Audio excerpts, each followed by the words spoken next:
Snowpack watchers issued a high avalanche danger warning for the greater Lake Tahoe area Wednesday as the Sierra braced for the winter's biggest storm to date.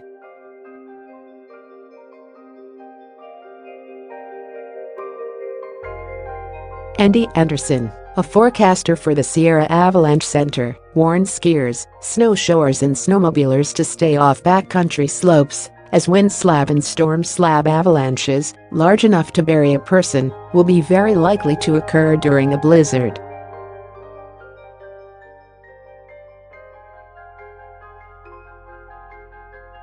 The persistent wake, snow, layer now exists more than 3 to 5 feet below the snow surface, Anderson's advisory stated.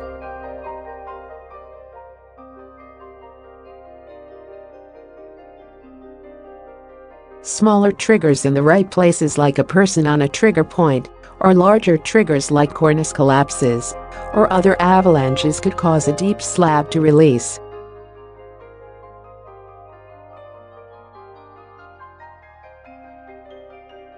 If a deep slab avalanche does occur, it would likely be large, destructive, and unsurvivable.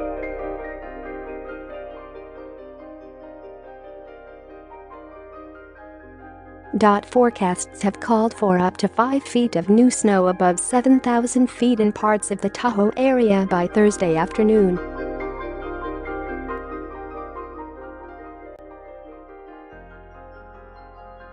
The snowfall rate was expected to exceed 2 inches per hour. While avalanche danger is normally greatest above the tree line, the center said conditions at and below the tree line would also hazardous.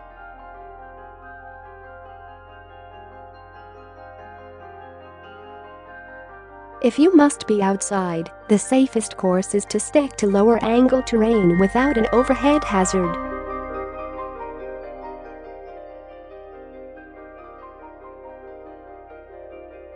The avalanche forecast covers the central Sierra Nevada mountains between Yuba Pass on the north and Ebbets Pass on the south.